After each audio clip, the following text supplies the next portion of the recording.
pledoi dari para terdakwa yang saya bilang ini komplotannya FS itu nomor 1, mengharu biru.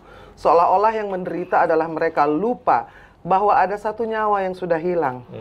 Ketika PC berkata saya tidak bisa lagi memeluk anak-anak saya di balik jeruji, bagaimana dengan Ibu Rosti Simanjuntak yang anaknya sudah dikubur? Pelecehan seksual dan perkosaan di dalam pledoi terakhir PC masih mengaku, Yang mulia, saya demi Tuhan adalah korban perkosaan. Itu Tuhan itu murah sekali jadi keluar dari mulut. Karena kalau narasi itu dijadikan dasar bagi konsideran apakah jaksa penuntut umum, apakah hakim, maka bahaya sekali Mas Hensat, Mas Imam. Orang-orang bisa saja menarasikan saya diperkosa, saya korban pelecehan seksual, tapi itu tidak boleh tanpa ada keterangan dokter umum. Itu ada pasalnya, ada undang-undangnya. Karena nggak ada visum segala macam tuh ya? Iya, kalau tidak ada visum, ada fotonya nggak? Ada bukti nggak? Ada saksi nggak? Nggak ada juga. Ada visum psikiatrum yang tidak boleh dilakukan tanpa ada visum et repertum. Bahkan nggak ada laporan ya, Neng?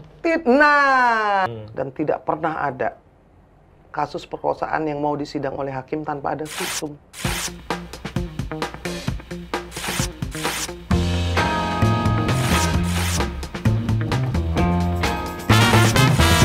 Assalamualaikum warahmatullahi wabarakatuh. Waalaikumsalam warahmatullahi wabarakatuh. Teman-teman berisik dimanapun Anda berada. Welcome to today's dialogue. Ini, karena tamu kita ini ada kaitannya dengan today's dialogue, seorang wartawan senior yang kerap muncul di berbagai media massa. Dan hari ini memang saya sengaja tukeran dengan kawan saya, Mas Imam Priyono, yang biasa ngebuka kan dia. Tapi di episode sebelumnya itu banyak yang mengatakan Mas Imam terlalu banyak diam. Maka hari ini saya buka sekalian biar dia diam saja. Nggak, habis ini Mas Imam akan mengambil role lebih banyak, tapi Mas Imam dulu nih, ini mana nggak dimunculin mukanya. Nah, sekalian sama tamunya ya. Horas Inang. Oke, hari ini kita kedatangan tamu Inang Irma Natalia Huta Barat. Pakai tepuk tangan lucu banget. Ya, dengan batik khas Cirebonannya. Kenapa Horas Inang? Karena Horas Inang tuh nama channelnya Inang. Betul. Inang Irma Huta Barat punya channel, udah 300-an ribu. Tapi ayo kita bantu biar 1 juta buruan. Jadi yang belum subscribe. Terima kasih Mas Imam, terima kasih Mas Bam. Hensat. Coba Inang. Hensat. Mas Hensat. Jadi gini, teman-teman. Ini masalahnya akan kita diskusikan, ini sebuah permasalahan yang serius dan menyangkut masa depan Indonesia. Makanya kemudian saya rasa Mas Imam Priyono sebagai moderator debat presiden yang sudah terbiasa serius, ini akan lebih banyak bertanya kepada Inang Irma Huta Barat. Karena pada saat syuting ini berlangsung, beberapa pledoi kasus Sambo sedang dibacakan. Sedang diluncurkan. Rata-rata, bukan rata-rata, yang meminta semuanya untuk diampuni. Dibebaskan dan dikembalikan nama baiknya. Apa? Gitu ya kira-kira. Oke. Silakan Imam. Gue tahu nih kenapa dia duluan Inang, biar dia bisa tuh diem. Lempar bola. Inang, langsung aja Inang. Ini kan berapa hari kita ngelihat perjalanan sidang yang udah panjang banget hari ini, dan kemarin tuh ada pledoi. Seperti yang Hensat bilang. Inang tanggapannya gimana? Tadi agak marah-marah tuh di depan. Benar. Karena begini, ketika yang pelaku itu menempatkan diri sebagai korban, ya, maka apapun pledoi yang dibacakan itu seolah-olah menegasikan bahwa korbannya itu namanya Joshua, Nofriansah Joshua Huta Barat, yang sudah mati, difitnah, dibilang sebagai penjahat kelamin, dan juga tidak bisa membela diri lagi, ya kan? Jadi pledoi dari para terdakwa yang saya bilang ini komplotannya FS itu nomor 1, mengharu biru. Seolah-olah yang menderita adalah mereka, lupa bahwa ada satu nyawa yang sudah hilang. Ketika PC berkata saya tidak bisa lagi memeluk anak-anak saya di balik jeruji, bagaimana dengan Ibu Rosti Simanjuntak yang anaknya sudah dikubur? Jadi ketika mengucapkan pledoi, itu seolah-olah mereka lupa, amnesia, bahwa yang namanya Joshua itu sudah mati. Dan tidak akan mati apabila ada satu saja di antara mereka yang berani mencegah, lari, atau melaporkan. Jadi kalau dibilang kami tidak bersalah, kami tidak terlibat, ada begitu banyak polisi. Tidak ada satupun yang melaporkan ada jenazah di situ. Ada mayat. Kalau kita lihat, ada kucing mati, kita lapor. Kita cari ke tetangga kita, ada nggak yang cari kucingnya yang sudah hilang? Ini ada manusia mati. Itu hak azazi manusia, hak untuk hidup, dicabut. Makanya, Taufan Damanik, Komnas HAM mengatakan itu extrajudicial killing. Itu digarisbawahi dulu. Paham nggak sih mereka ini semua yang sedang berpledoi? Telah terjadi extrajudicial killing. Ya. Lalu yang nomor 2, hak azazi manusia dari Ibu Rosti, Bapak Samuel, dan keluarga yang direnggut kebahagiaannya. Termasuk Vera Simanjuntak. Apabila pledoi yang mengharu biru daripada PC mengatakan bahwa saya ini sebagai seorang ibu, ada perempuan yang sudah jadi ibu, yang paling sakit hatinya. Lalu ada satu perempuan namanya Vera Simanjuntak yang tidak akan pernah menjadi ibu dari anak-anaknya Joshua. Menjadi istri pun dia tidak. Kenapa? Karena tunangannya, pacarnya dibunuh secara kejam, brutal, dan tidak berperi kemanusiaan. Jangan lupa loh, Mas Hensat, Mas Imam. Ada 7 peluru yang bersarang, 6 tembus, 1 bersarang. Yang tembus itu kan ada 2. Jadi ada 13 lubang di dalam jenazah Joshua. Apakah itu pernah disebutkan dalam pledoinya? Bagaimana mereka bisa menaruh 7 peluru itu di situ?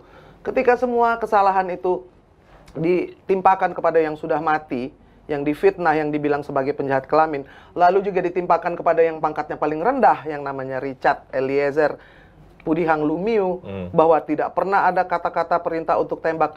Menurut saya itu melecehkan logika, melecehkan nalar ya, karena obstruction of justice yang dilakukan itu tidak pernah terjadi di Republik ini. Hampir 100 orang masuk ke dalam pemeriksaan, ada 35 yang dimasukkan di Patsus, lalu ada banyak sekali yang terkena obstruction of justice. Jadi kalau dibilang tidak niat, itu melecehkan bukan hanya nalar, tapi melecehkan seluruh rakyat Indonesia. Dan menurut saya tidak ada sifat kesatria sedikit pun ya dari orang-orang yang tidak mau mengakui. Hanya satu yang mengakui, saya menembak dan saya menyesal. Eliezer. Namanya Eliezer. Jadi apa yang kita lihat ini bukan hanya sekedar pledoi, tetapi bagaimana busuknya ekosistem dari peradilan kita, ya, sehingga hal-hal yang penting itu tidak diungkap secara terang benderang. Akhirnya bisa bermain dengan narasi dan kata-kata. Pelecehan seksual dan perkosaan di dalam pledoi terakhir, PC masih mengaku, Yang mulia, saya demi Tuhan adalah korban perkosaan. Itu Tuhan itu murah sekali jadi keluar dari mulut. Karena kalau narasi itu dijadikan dasar bagi konsideran apakah jaksa penuntut umum, apakah hakim, maka bahaya sekali Mas Hensat, Mas Imam. Orang-orang bisa saja menarasikan saya diperkosa, saya korban pelecehan seksual, tapi itu tidak boleh tanpa ada keterangan dokter umum. Itu ada pasalnya, ada undang-undangnya. Karena nggak ada visum segala macam tuh ya? Iya, kalau tidak ada visum, ada fotonya nggak? Ada bukti nggak? Ada saksi nggak? Nggak ada juga. Ada visum psikiatrum yang tidak boleh dilakukan tanpa ada visum et repertum. Bahkan nggak ada laporan ya, Neng? Nah, itu basicnya. Tidak ada laporan, tidak ada kasus. Bagaimana berbulan-bulan kita ini dibawa keliling-keliling, muter-muter di sekitar ranjang. Masa iya sih urusan seks dan domestik negara ini harus menjadi tercoreng namanya, penegakan hukum tercoreng, bukan hanya kepolisian Republik Indonesia, ini seluruh peradilan ya kan, dari mulai penyidik, JPU, lalu kemudian hakim-hakim yang nanti akan menuntut, itu menjadi satu pelajaran karena tidak pernah ada kasus yang menarik perhatian publik begitu banyak seperti kasus ini. Inang, hampir 1 tahun. Hampir 1 tahun. Nang, aku pengen sedikit flashback karena sebelum cerita pledoi ini kan yang lumayan menyita perhatian publik adalah soal tuntutan terhadap masing-masing terdakwa. Soal Eliezer ini juga banyak yang bergemuruh ya, 12 tahun tuntutan jaksa. Kemudian yang lain-lain juga demikian. Misalnya Pak FS sendiri banyak yang ekspektasinya melampaui itu. Walaupun putusan hakim masih ada di belakang ya, tetapi proses tuntutan, ini. Iya, tuntutan dari jaksa kan sudah keluar. Protes ya. Nah, kalau Inang gimana ngeliatnya? Kita mau yang mana dulu? Kalau saya melihat Eliezer ya, Richard. Eliezer, kenapa Icat 12? Saya selalu bilang 88, 12 SH. 888 3 orang. KC, PC, KM, dan RR ya. 3 orang. Perannya berbeda, statusnya berbeda, ya. Situasinya juga berbeda, tetapi mereka mendapat hukuman yang seragam. Rata, 8. 888 itu tidak fair. Kenapa? Bagi sistem hukum Indonesia, karena pasti Mas Hensa tahu yang namanya aparat penegak hukum, ketika mereka melakukan satu pidana, maka mereka mendapat bonus sepertiga dari orang awam. Kenapa? Karena mereka aparat penegak hukum, supaya aparat penegak hukum yang lainnya tidak semena-mena melakukan tindak pidana. Apakah ada sepertiga ini ditimpakan kepada polisi-polisi RR dan polisi-polisi lain melakukan obstruction of justice? Itu ya. Lalu yang kedua, soal 888 ini mengundang protes. Kenapa? Karena disparitas dari 88 ini ke 12 ya. Yang ditimpakan tuntutan kepada Icat ya atau Richard Eliezer. Itu kita sedang memberi pelajaran kepada seluruh rakyat Indonesia apa yang namanya witness protection, LPSK ya kan.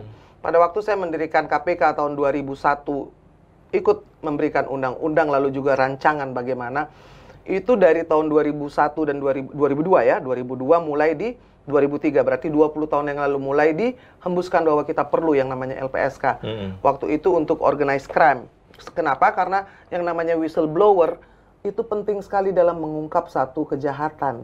Apabila tidak ada orang dalam yang bercerita, maka kita tidak akan mendapatkan informasi ya. Setelah terbentuk LPSK ini baru pertama nih, kita melihat dijadikanlah seorang Icat itu sebagai justice collaborator. Rakyat Indonesia juga belajar apa itu justice collaborator, yaitu seorang saksi pelaku yang bukan pelaku utama lalu mau memberikan keterangan dan jujur membuka fakta-fakta yang terjadi ya, harus dilindungi. Dari mulai berkasnya sendiri berbeda, tempat penahanannya berbeda, makanannya berbeda. Jadi LPSK itu kerjanya panjang dan lama. Harus ada koki sendiri supaya dia tidak dibunuh, supaya dia tidak diracun, supaya tidak diganggu, ya kan? Lalu pada saat persidangan kan kita lihat, saya kan datang ke sidang itu pada waktu mengawal keluarga Joshua. Ada tempat duduk LPSK karena memang Icat itu diminta untuk menjadi seorang justice collaborator. Dia yang meminta dan dikabulkan permintaannya. Itu prosesnya panjang. Iya dong, tanggal 13 datang beserta PC, berdua datangnya minta untuk jadi JC. Tetapi kan PC ditolak. Kenapa? Karena satu, dia tidak jujur, dua, tidak mau memberikan keterangan, tiga, dia dianggap sebagai mastermind karena dia ikut dorong itu uang 1 miliar untuk RE, lalu juga 500 untuk RR dan KM. Jadi itu ada pemahaman tentang justice collaborator itu apa gitu kan.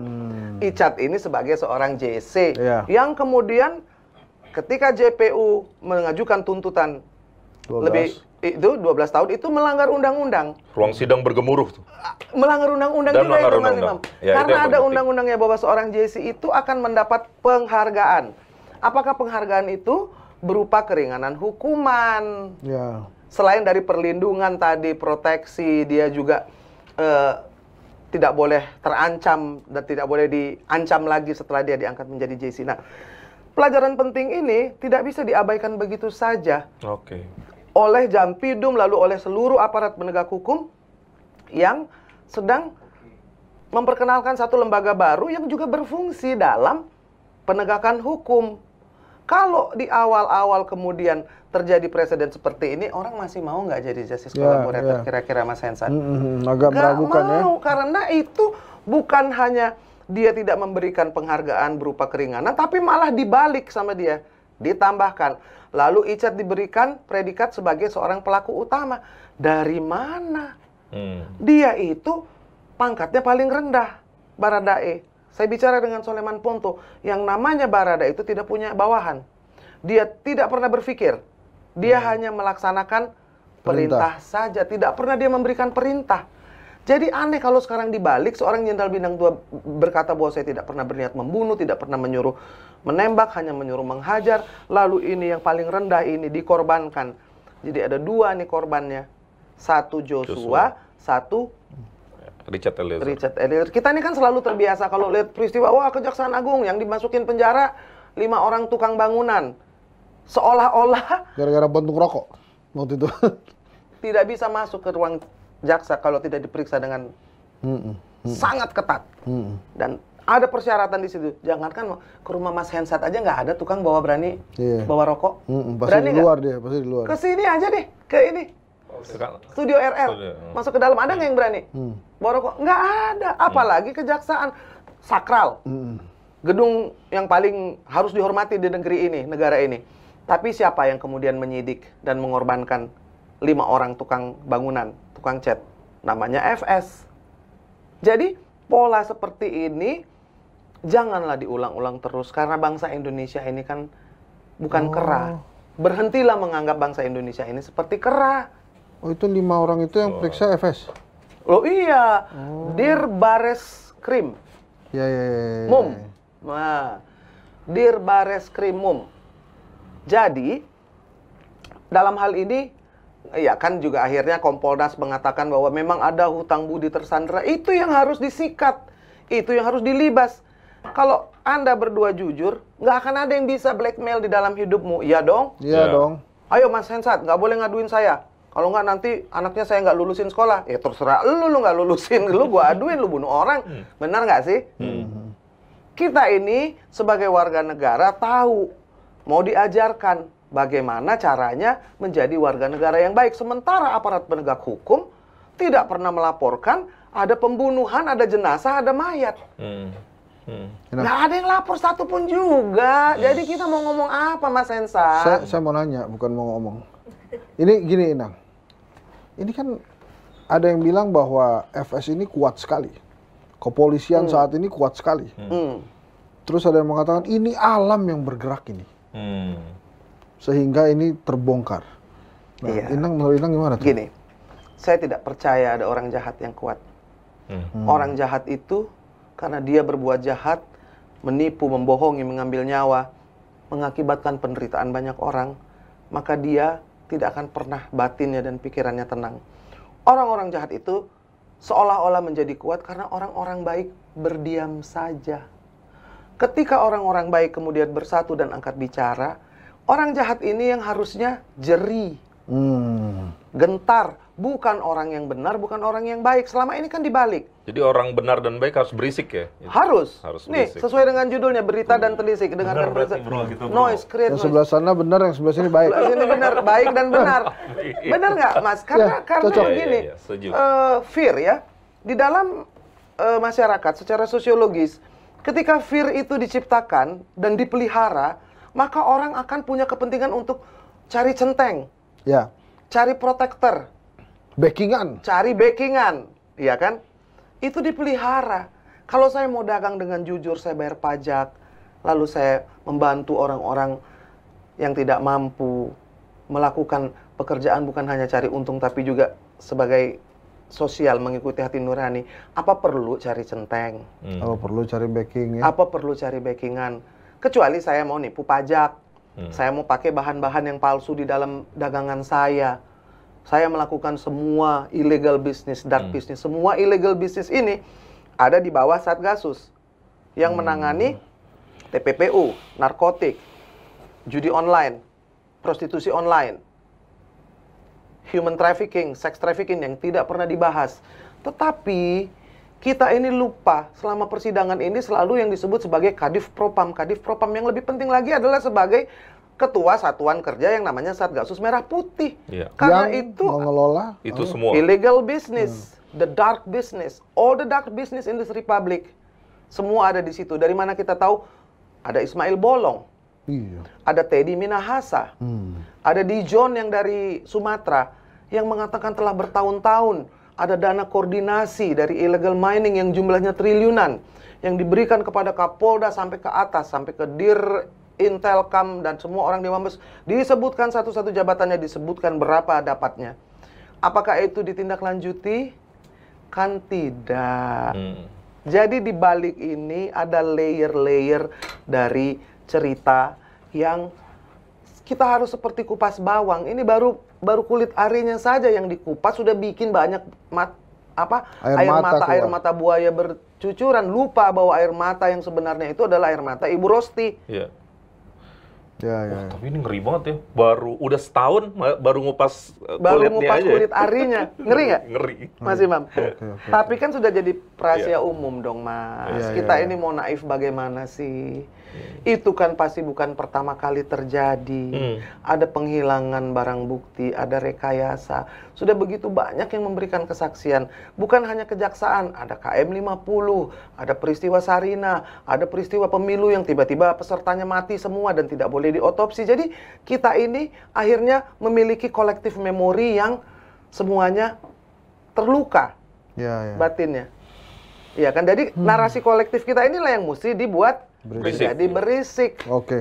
Sepakat nggak, Mas? Sepakat. Kenapa saya promosiin berisik jadinya? Saya kan tamu. Kalau orang baik emang begitu biasanya.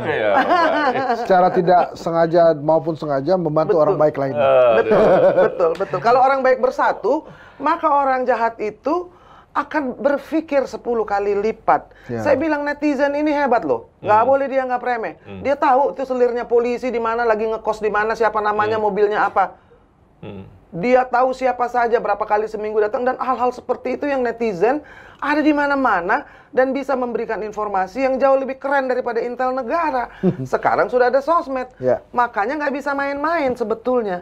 Kalau di bawah seperti semua mata melihat, masih berani JPU menjatuhkan tuntutan yang sangat tidak adil, bagaimana kalau tidak ada sosmed? Bagaimana kalau tidak ada berisik, tidak ada Horas Inang, tidak ada Helmi Yahya, tidak ada Uya, tidak ada orang-orang, tidak ada Aiman yang mengangkat itu menjadi edukasi juga kepada publik. Benar nggak, Mas? Iya, betul. Baik, Inang, kita teruskan ya. Tapi sebelum kita teruskan, karena tadi Inang sudah mempromosikan berisik, jangan lupa tonton Horas Inang. Horas Inang, jangan lupa tonton, subscribe, like juga, biar rame ya, karena banyak banget informasi di situ. Nah, Inang, kita juga gue tugasnya. Oh iya, lo deh. Anda itu mau semuanya suka nyerobot gitu ya. Ini tukeran kursi ini lupa. Dia biasanya nggak mau kayak gini, Inang. Ini dibalik saya kita di hari dong, karena Inang tamunya, jadi kita ngobrol, bukan jadi kita interview. nih di Berisik ini ada beberapa berita gitu ya, sudah jadi berita, kemudian kita minta komentarnya narasumber, dalam hal ini ya komentar gitu kan. Oke, kita masuk ke berita 1. Berita yang pertama maksudnya ya. Berita yang pertama, oke. Pledoi Verdi Sambo, istri saya 2 kali menderita, jadi korban ruda paksa dan terdakwa pembunuhan. Ini ada di pledoinya Verdi Sambo kemarin ya. Gimana komentarnya, Inang? Itu kan klaim namanya ya, karena belum bisa dibuktikan, lalu juga tidak ada laporan terhadap ruda paksa itu, ataupun juga apa yang dia bilang perkosaan ya, atau pelecehan dari, itu juga aneh. Pertama pelecehan, lalu perkosaan, lalu JPU menyimpulkan perselingkuhan. Ini mesti berantem nih, 3 ini. Karena itu kategori dan juga definisinya beda sekali. Tetapi ketika ia mengatakan bahwa istri saya menderita, ya, saya balikin lagi, Ibu Rosti lebih menderita dari istri kamu. Ya, kalau ada orang yang menjadi korban perkosaan, saya ini dulu pernah menjadi ketua LKBHPK, Lembaga Konsultasi Bantuan Hukum untuk Perempuan dan Keluarga, dengan Ibu Saparina Sadli, mengurusi domestic abuse, mengurusi juga bukan hanya KDR tapi perkosaan. Dan tidak pernah ada kasus perkosaan yang mau disidang oleh hakim tanpa ada visum. Tanpa ada bukti, tanpa ada saksi. Kenapa? Karena definisinya itu adalah penetrasi dari alat kelamin laki-laki secara paksa menembus ke alat kelamin perempuan yang dilakukan dengan sangat sulit. Pasti ada perlawanan, pasti ada yang robek. Apakah itu vagina, apakah itu badan yang lebam. Ini nggak ada sama sekali dari seorang putri, dan itu traumanya jangan main-main. Di dalam Putri Chandrawati itu tidak ada trauma dari korban perkosaan sama sekali. Hari pertama dia melaporkan langsung ke Polda Metro Jaya dan Polres, laporannya palsu. Soal dia dicoba dibunuh oleh Joshua, lalu dicoba dilecehkan di Duren 3, yang kemudian di SP3. Karena polisi tidak menemukan tindak pidana, tidak ada bukti, tidak ada laporan. Jadi kemudian diulang kembali narasinya, lokus deliktinya dipindahkan, lucu. Dan itu kemudian menjadi, saya ini kasihan kepada korban perkosaan yang sebenarnya. Di Horas Inang aja banyak sekali korban perkosaan yang datang. betul-betul korban perkosaan. Ada anak Down syndrome yang diperkosa oleh kakek-kakek dari tetangganya sampai hamil, sampai dia ibunya tidak tahu lagi mau apa. Ada perempuan yang dilecehkan oleh rekannya lalu diperkosa, dan itu betul korban perkosaan, jelas ada visumnya, ada luka-lukanya. Kalau kita bicara soal apa yang dikatakan FS itu, pantas nggak sih seorang polisi bicara seperti itu? Kalau kamu tidak melapor berarti kamu tidak punya hak untuk mengangkat masalah ini. Kenapa? Karena kamu bicara sebagai seorang polisi yang bintang 2. Pelajaran apa yang bisa dipetik dari situ? Tidak ada tribrata atau catur prasetya sama sekali di situ. Yang namanya melindungi, mengayomi, melayani itu nggak ada. Yang ada main hakim sendiri, tembak sendiri, suruh orang rame-rame untuk menghilangkan barang bukti, melibatkan teman-teman yang dikorbankan. Seluruh institusi, seluruh republik ini sedang dicoreng olehnya. Kenapa itu tidak disadari, lalu merasa bahwa dia menjadi korban? Jadi siapa pelakunya? Icat. Kan itu pangkat paling rendah lagi, pola yang sama dilakukan, udah terlalu sering, Mas. Jadi kalau saya melihat itu apa yang dikatakan, kalau ada orang yang sedang berbohong dari awal, satu kebohongan itu cukup untuk merusak susu sebelanga kan, Mas? Kenapa sekali lancung ke ujian seumur hidup hilang kepercayaan? Itu bukan cuma pepatah. Anda punya kredit buruk di bank, di blacklist nggak, Mas? Blacklist. Call 3, call 4, call 5. Kok tahu? Ya emang begitu kan, pernah kerja di bank saya. Saya juga pernah kerja di bank. Itu baru soal kita telat bayar, tidak membayar, harus klaim dulu bangkrut, harus ada bukti segala macam. Ini soal nyawa orang, Mas. Iya, Inang. Jadi bagaimana seorang polisi bisa menganggap remeh? Itu kan dia kayak memberi pelajaran kepada seluruh rakyat Indonesia. Nggak usah visum, nggak usah lapor. Kalau emosi, main hakim sendiri aja. Iya. Nah, itu bahaya nggak, Mas? Bahaya. Makanya. Yang namanya garda terdepan, contoh terbaik kan itu bolak-balik diiklankan. Presisi.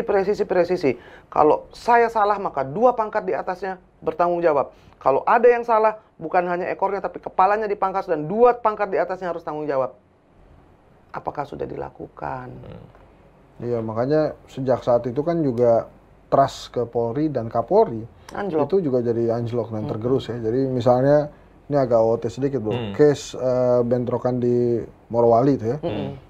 Ya kan udah beredar videonya, terus kemudian Kapolri bilang tidak ada bentrokan antara TKA dan TKI, itu kan kita mengerenyitkan semua.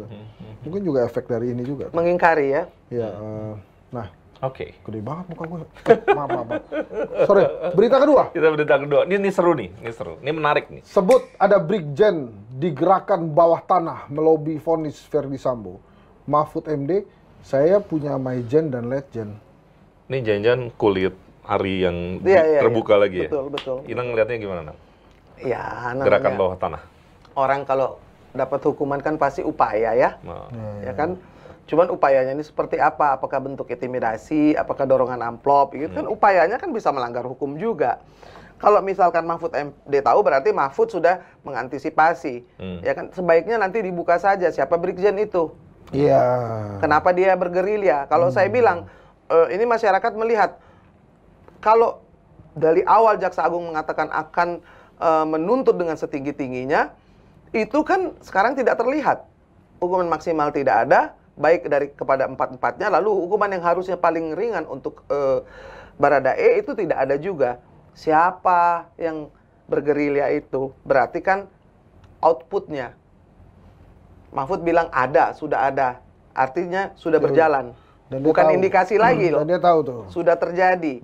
Jadi biasanya kan indikasi dulu, lalu ada kejadian, lalu kita lihat outputnya bagaimana. Ini kan indikasinya sudah lewat, udah tahu nih. Mahfud kasih tahu outputnya. Dia hukuman seumur hidup. Baradae 12 tahun. Lalu juga yang lain 888. 888 12 SH. Artinya kan gerilyanya sukses. Karena 340-nya terbukti, harusnya kan maksimal. Perkara nanti hakim memutuskan apa, itu urusan mereka. Yang tadi Mas Imam bilang. Ini kan ada proses dari penyidikan, JPU, lalu nanti hakim, lalu nanti kalapas lagi, lalu nanti banding lagi. Wah, panjang sekali. Tapi di proses ini dari awal nih sampai sekarang, ini kan banyak kejanggalan. Iya dong. Kalau tuntutannya tidak maksimal, mau apa? Apakah hakim akan memberikan katanya mungkin jarang sekali tapi ultra petita, yaitu memberikan hukuman yang lebih berat daripada tuntutan jaksa penuntut umum. Jarang banget. PN Jakarta Selatan itu tidak terkenal sebagai PN yang tegas, belum pernah menjatuhkan hukuman mati. Tangerang sudah, luar PN Jaksel sudah pernah, tapi PN Jaksel sama sekali belum. Jadi kan itu terlihat dari kalau orang main bola kan ada grafiknya. Oh ini biasanya most valuable player. Ini juga PN nih nggak pernah nih. PN ini paling korup nih yang Jakarta Selatan. Karena tempat orang-orang kaya raya dan orang-orang yang korup itu biasanya disidangkannya di PN Jaksel. Lalu track recordnya bagaimana? Belum pernah melakukan hukuman mati. Ya kan mungkin juga banyak yang di OTT malah dari situ. Iya. Gitu. Ada track recordnya. Oke. Menarik gitu ya. Berita ketiga nih. Berita ketiga deh. Kita ganti ini. Klaim Sambo sesali tewasnya Yosua tapi minta bebas dari vonis penjara. Ya. Ini kan juga sama. Pelajaran apa sih yang mau diambil dari seluruh rakyat Indonesia kepada klaim seperti itu, ya? Apa yang dia sesali ketika dia berkata akan bertanggung jawab terhadap perbuatannya? Jangan lupa lu Kapolri pernah bicara di depan RDP Komisi 3. Kapolri bilang bahwa Eliezer itu mengaku, dia mengatakan bahwa dia berani menembak melaksanakan instruksi dari FS karena ada janji. Ada 2 janjinya. 1 akan dibela, 2 akan di SP3-kan. Luar biasa PD-nya kan? Artinya ini senario ini maunya kan Joshua diam-diam saja dikubur, sudah keluarga damai. Ini ada uang duka. Kuburkan saja anakmu karena dia melakukan perbuatan aib. Jadi kita tidak perlu berpanjang-panjang. Sampai kirim jenderal ke sana, sampai naik pesawat pribadi. Pesawat 303 lagi yang dipakai ke sana untuk memberi intimidasi kepada seluruh keluarga. Jangan divideokan, jangan dibuka, jangan bertanya, yang penting kuburkan saja supaya tidak menjadi aib. Kok jadi aib, jadi timpakan kepada yang sudah mati begitu terbuka? Coba lihat fotonya Joshua. Mestinya nanti ditayangkan foto dari ketika dalam keadaan mayat yang babak belur dan teraniaya. Itu kan yang mestinya bolak-balik diputar, dipersidangkan supaya orang ingat. Ya, bahwa yang minta dibebaskan ini kejadian di rumahnya memerintahkan begitu banyak orang dengan senario yang begitu sempurna. Ada tuh di channel Luruskan itu yang sampai detail bagaimana dibesarkan itunya, bagaimana diperlambat semua pergerakan orang-orang yang berbohong semua. Ajudan-ajudan yang ikut berada di TKP itu punya tugas satu persatu. Jaga supaya tidak ada orang yang lihat. Ada yang menyalakan petasan, ada yang pura-pura jadi tukang siomay, ada yang bolak-balik memberikan order, ada yang bawa lari senjata mungkin, bawa lari barang bukti. Itu semua ada di video yang di Jalan Duren 3 itu. Harusnya kan kita disajikan video itu yang dibahas sebagai scientific crime investigation, tapi kan enggak. Kita dengerin omongannya Kuat Ma'ruf, omongannya Kodir, omongannya Susi, berminggu-minggu. Untuk apa? Mereka adalah orang yang masih bekerja bagi FS dan PC, yang masih dibayar, yang masih tinggal di rumahnya, sehingga apapun yang keluar dari mereka, narasi-narasi dusta itu memang sudah di senario seperti itu. Waktu itu atasannya kan banyak yang percaya tuh, atasannya FS ya. Itu apa nggak ada insting something? Kalau ya itu gitu juga menggelikan ya kalau menurut saya ya, karena dari sampai Kapolri saja kena prank, lalu juga Kapolda katanya, lalu juga Kompolnas karena berurai air mata katanya mengatakan ada tembak-tembakan antar ajudan. Nah itu kan juga harusnya dipanggil sebagai saksi untuk menjawab. Ketua Kompolnas. Kalau perlu Pak Kapolri juga, karena Pak Kapolri yang mendengar langsung dari Icat pada waktu itu. Sehingga kita tahu bahwa betul nih ada equality before the law, kesamaan di muka hukum. Seorang Kapolri dan seorang Barada atau seorang Inang atau Anda, itu kita punya hak dan kewajiban yang sama di muka hukum. Baru negeri ini menjadi negeri yang betul-betul menjadikan hukum sebagai panglima. Perlu banget Kapolri datang ke pengadilan itu. Perlu banget karena Kapolri sendiri yang berjanji akan membuka dan membuat kasus ini secara transparan. Malam itu siapa yang ditemui FS di Mabes? Termasuk Kapolri, termasuk penasehatnya, termasuk Kapolda, termasuk orang-orang yang di dalam Mabes kan ada di sana. Di dalam CCTV-nya di dalam buku tamunya. Nggak mungkin dong CCTV di Mabes kena petir juga. Iya. Sambar geledek juga. Iya, Jadi iya. hal-hal seperti itu tuh sebetulnya kesempatan baik bagi kepolisian ya, karena apabila citra kepolisian ini ditunjukkan dari seorang FS, maka cilakalah kepolisian Republik Indonesia, cilakalah negeri ini. Orang jadi takut mau jadi masuk polisi. Mas Hensut ingat nggak yang anak buahnya namanya Arif Rahman yang katanya dengkulnya sampai gemeter, langsung terduduk begitu melihat videonya, langsung takut begitu, lalu telepon kepada Jenderal HK. Hakim tanya kenapa takut? Ya ajudannya aja dibunuh, apalagi saya. Nah, apakah ini yang mau dijadikan sebagai contoh soal? Kan enggak. Jadi kita ini bukan hanya melihat kasus pembunuhan, tetapi juga citra kepolisian. Apakah kepolisian Republik Indonesia ini akan menjaga citranya, lalu juga menyelamatkan seluruh kepolisian Republik Indonesia? Yang patut dilindungi itu adalah seluruh rakyat Indonesia, bukan FS dan komplotannya. Terlalu mahal taruhannya, Mas. Oke. Wah, keren. Berita keempat nih. Berita keempat ya. Sampai tarik napas gitu. Iya, karena saya menyadari kerumitan, tapi juga secara politik ini sebetulnya juga beban sejarah juga buat Indonesia. Betul. Buat presiden juga beban sejarah juga. Jadi ini bukan masalah yang menurut saya hanya sebuah kriminalitas atau kejadian hukum biasa, tapi Ini catatan sejarah yang mahal. iya. Terkelam mungkin. Iya. Oke. Berita keempat. Nah ini ada nyelekit. saya. Wah, nyelekit. Inang. Ini nyelekitnya nih. Huta Barat Irma Huta sebut- Barat sebut Yosua tak mungkin kuat banting Putri 3 kali. Apa dia langsing? Jangan lihat gue dong. Ngomong-ngomong langsing lihat saya. Ini serius. Serius. Saya tuh membahasnya dengan Dr. Reza Indragiri, ya kan, sahabat saya juga, psikolog forensik. Ada juga konten bareng Inang tuh aku lihat. Betul. Dibanting 3 kali, diperkosa 3 kali. Begini, ya. Orang itu jangankan dibanting, kejedot pintu aja lebam-lebam, bener nggak? Iya dong. Kita ini nggak usah diperkosa dan dibanting 3 kali. Ditempeleng aja, ngadu, KDRT aja nih ya, nggak pakai perkosaan. Harus ada visum nggak? Visum. Salam dari Lesti, salam dari Vena Melinda dong. Iya. Yang harus visum. Mereka diperkosa nggak? Enggak. Enggak. Cuman di KDRT. KDRT. Harus apa yang dilakukan pertama kali? Visum. Visum. Lalu apa lagi yang mau dipertanyakan ketika terjadi ngakunya ya perkosaan dan pembantingan, tapi foto lebamnya sedikit pun nggak ada. Oke lah visum ya, ini macam-macam alasannya. Bukti ada nggak? Nggak ada. Celana dalamnya mana? Iya. Robek apa enggak? Oke lah. Kalau mungkin nggak mau, malu. Kan itu sampai ke alat keperempuanan itu kan harus diperiksa sebagai apakah kena penyakit kelamin. Kan itu hakimnya tanya. Apa nggak takut kena PMS? Saya pikir waktu itu premenstrual syndrome. Ternyata itu adalah penyakit seksual menular. Kalau ada orang diperkosa, seorang dokter gigi loh namanya PC. Kenapa dia bilang kalau pulang dari luar kota harus di PCR? COVID sama perkosaan ngeri mana, Mas? Jauh. Iya, makanya. Jadi saya bilang kenapa COVID protokolnya begitu Kompleks. runut, begitu dilakukan ya. Sementara perkosaan ini satu foto pun tidak ada. Satu bukti nih celana dalam saya nih. Ini ada spermanya Joshua di sini. Nggak ada itu ya. Ambil nih, buktikan. Nggak ada. Ini lebam di tangan saya. Ini saya babak belur atau saya cakar Joshua atau saya tendang atau saya gigit.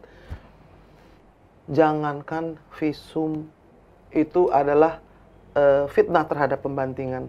Berteriak saja tidak. Emang rumahnya kosong, Mas? Enggak.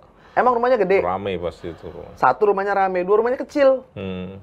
Ada ajudan nggak di sana? Ada. Ada pembantu nggak di sana? Kenapa nggak ada yang dengar apa-apa? Oh. Kucing jatuh aja kedengeran, Mas. Apa itu yang menyebabkan jaksa berkesimpulan ini perselingkuhan? Nah, itu pun juga tidak boleh.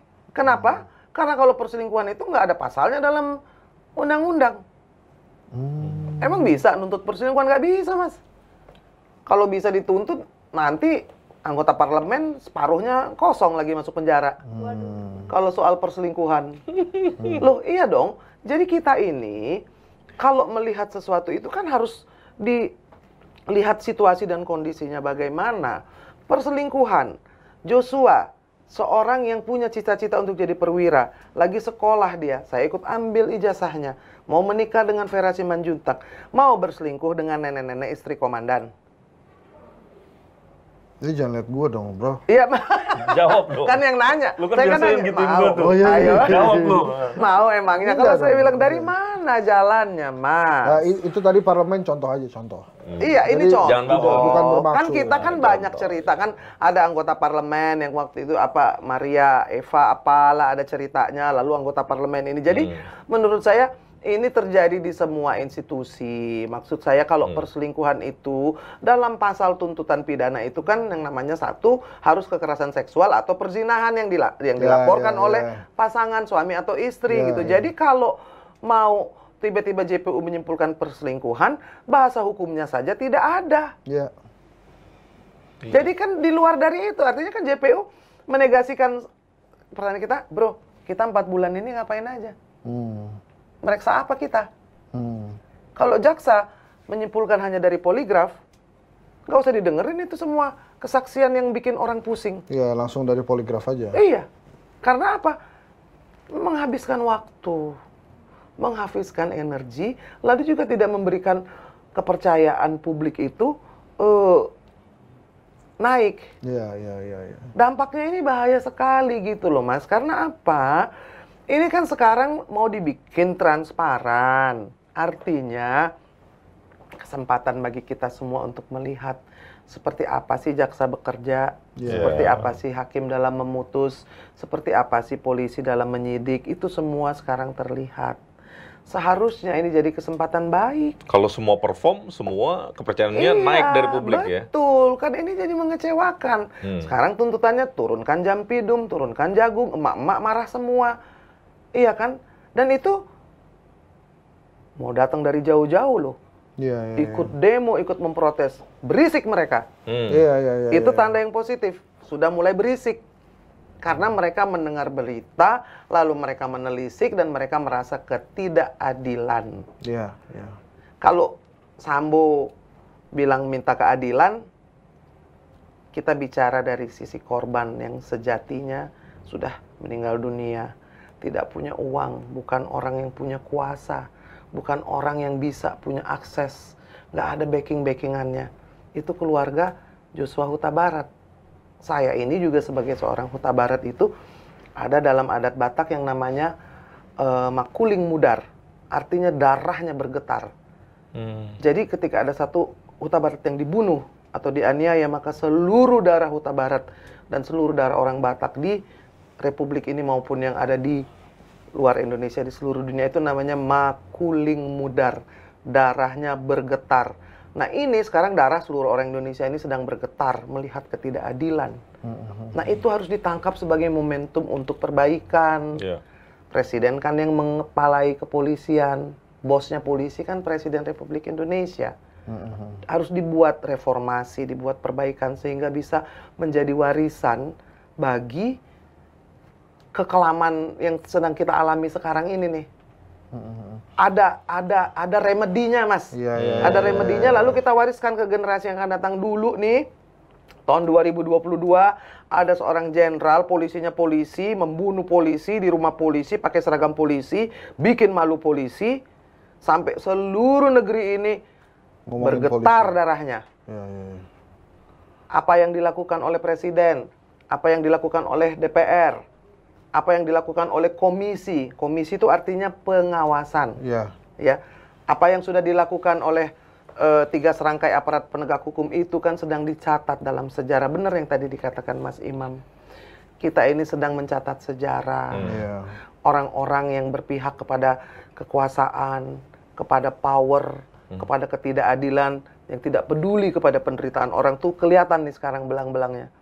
Ada nggak yang mau bela Joshua? Adakah yang mau kasih hatinya dan empatinya kepada orang yang miskin, yang tidak punya kuasa, yang menjadi korban? Kalau negara ini tidak memiliki sistem bagaimana untuk membebaskan penderitaan orang yang tidak mampu untuk mendapat keadilan, maka lama-lama kita akan menjadi negara gagal. Karena apa? Karena chaos di bawah itu lama-lama ya kan sudah terjadi 98. Bahan bakarnya ketidakadilan. Bahan bakarnya ketidakadilan. Itu bener banget, Mas. Sebelum ini ada permainan nih, kalau yang bercanda-bercanda gini biasanya Mas Imam kan. Saya tanya agak serius nih, Inang. Bila ada sebuah kesempatan, Inang bertemu dengan bosnya Kapolri, apa yang hendak disampaikan terkait isu ini? Presiden. Oh iya, oke. Iya. Apa yang ingin disampaikan kepada bosnya Kapolri itu terkait kasus ini, Inang? Kepada Presiden? Iya, reformasi. Pak Presiden direformasi, Kapolri. Ada PP nomor 2 2003 yang mengatur tentang undang-undang kepolisian itu dengan disiplin militer yang membuat kultur mereka menjadi sangat tidak sivil. Lalu kembalikan civil supremasi, selamatkan negara ini, selamatkan penegakan hukum, lindungi seluruh rakyat Indonesia. Jangan melindungi seorang Kadif Propam ataupun juga ketua dari Satuan Tugas Khusus Satgasus Merah Putih demi apa? Demi tersandera, demi hutang budi, demi balas budi yang tidak akan selesai-selesai, dan itu harus diputus. Ini kesempatan yang baik. Apabila Bapak Presiden ingin mewariskan sesuatu kepada negeri ini, maka warisan terbaik itu adalah reformasi hukum. Perbaiki kepolisian, kejaksaan, dan kehakiman. Maka kita bisa menjadi negara demokrasi yang kita masih memiliki harapan untuk penegakan hukum. Itu bisa terjadi kepada siapa aja, Mas Hensat, Mas Imam. Bisa terjadi kepada anak kita. Bisa kepada orang-orang yang sekarang berkuasa, kan tidak selamanya berkuasa. Nanti kan akan menjadi masyarakat biasa. Janganlah melindungi satu orang. Ini masih ke Presiden. Satu kelompok, panjang.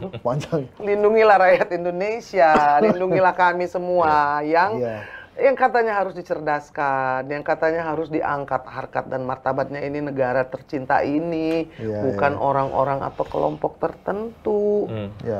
Gitu. Nanti kapan-kapan kita ngomongin 303, Inang ya. Tadi kan sempat kesebut tuh, itu juga menarik. Itu wajib dibahas. Karena dari mulai tukang-tukang beca, tukang-tukang ojek, orang-orang di pasar, itu semua pada masang. Ketika Sambo ditangkap, berhenti masang mereka. Karena ditutup, artinya kan jelas keterkaitannya. Dan korbannya, masang judi online. Jadi itu beneran ada, Inang ya? Lah. Udah, ntar itu buat nanti, Inang. Seperti matahari yang bersinar, masih tanya ini siang atau malam gitu kan. Silakan, Mas. Ini ada permainan nih, Inang. Seru banget ya. Nama permainannya satu kalimat. Jadi Inang kita minta tolong Inang deskripsikan hal ini dalam satu kalimat, gitu ya. Satu kalimat untuk polisi, deskripsikan satu kalimat saja. Kembalilah kepada Tribrata dan Catur Prasetya, karena sekarang polisi itu menjadi monster yang menakutkan bagi rakyat Indonesia. Wih, satu kalimat. Satu kalimat. Enggak, emang nggak benar satu kalimat. Itu bener. Boleh nggak? Bagus, boleh, keren, Inang. Boleh. Jangan diprotes. Enggak protes, justru keren gitu. Kok cepet banget. Sip. Netizen Indonesia, Inang. Netizen Indonesia ini yang pandai dan kritis, jangan percaya hoax dan gunakanlah sosmed ini untuk belajar dan juga untuk memperkuat penegakan hukum, untuk bersatu bahwa kita juga bisa menjadi suara yang didengarkan. Keren. Keren. Terakhir, Inang, Ferdi Sambo. Ferdi Sambo, bertobatlah. Ingat, satu nyawa yang melayang itu sama dengan membunuh seluruh semesta. Apa yang sudah Anda lakukan itu bukan hanya mencoreng kepolisian, institusi di mana Anda bekerja, tapi juga seluruh penegakan hukum di negara Republik Indonesia ini. Terima kasih. Keren, Inang. Inang. Inang. Ya, terus, Bro. Ya udah. Inang, terakhir nih, Inang. Ke depan apa yang perlu kita perhatikan, Inang? Ini kan Inang tadi juga bilang nih masih panjang nih sebenarnya. Masih panjang. Ya kan, perjalanan masih panjang. Di PN saya masih panjang. Apa yang perlu diperhatikan, Inang? Perbaikan sistem hukum. Perbaikan sistem hukum, lalu juga kepolisian, kejaksaan, dan kehakiman itu tidak boleh tertutup lagi. Ya, harus lebih transparan dan harus ditemukan sistem bagaimana supaya sipil, orang di luar ini bisa melihat apa yang dikerjakan oleh penyidik, memberikan pengawasan, bukan Kompolnas ya. Karena itu tidak bisa itu. Yang mengawasi lebih takut kepada yang diawasi. Jadi bagaimana masyarakat itu, civil society, civil supremacy ini bisa diterapkan. Karena apa? Karena negara yang kuat itu bukan polisinya kuat, bukan parpolnya kuat, bukan presidennya kuat, tetapi masyarakatnya kuat dan cerdas. Itu yang belum terjadi. Nah ini kan podcast-podcast seperti ini mencerdaskan orang, orang bisa komen, orang bisa ikut belajar, dan orang juga tidak boleh main hakim sendiri. Jangan sampai jadi ngikutin FS. Iya dong. Jadi kalau saya bilang sih ke depannya kita ini harus lebih terbuka terhadap masukan-masukan dari masyarakat. Kalau sekarang kan sepertinya masyarakat itu tidak dianggap. Jampidum lagi memberi klarifikasi, rakyat Indonesia dianggap seperti kera yang tidak bisa berpikir, yang tidak punya logika publik, yang tidak bisa memberikan masukan. Kalau ke depannya ya janganlah menganggap rakyat Indonesia ini seperti kera. Inang, saya pernah dapat statement dari senior saya. Saya dari Trisakti. Jadi kita dulu suka bantu advokasi kasus-kasus 12 Mei Trisakti. One day senior saya bilang, "Mam, yang lagi kita lawan dan salah satu yang paling berat adalah melawan lupa." Saya juga khawatir nih, netizen kelelahan atau ketutup dengan isu lain. Nah, pentingnya netizen untuk mengawal isu ini gimana, Inang? Kasih semangat dong buat netizen yang selama ini terus mantengin. Gitu. Iya, netizen itu kan pandai, bisa memilah-milah ya. Banyak sekali apa yang mesti dipantengin. Dari omong kosong, dari gosip, dari pertunjukan-pertunjukan kemewahan, ataupun juga sesuatu yang membuat orang ngeces, ngiler, ataukah podcast-podcast yang bisa membuat tambah pandai, tambah cerdas. Jangan lupa loh, tidak semua ingin supaya netizen ini menjadi pandai. Ada yang mau menjadi api atau menjadi bensin di api gitu. Jadi kalau netizen ini kemudian bisa menjadi peserta aktif dalam apa yang ditonton, jangan jadi penonton kesayangan Inang semua, jadilah pelaku yang mau berisik, mau menelisik berita-berita, dan kemudian kita ini sebagai warga negara Indonesia ini nggak perlu jadi dosen, nggak perlu jadi jenderal, nggak perlu jadi pejabat untuk bisa sumbangsi. Semua bisa sumbangsi.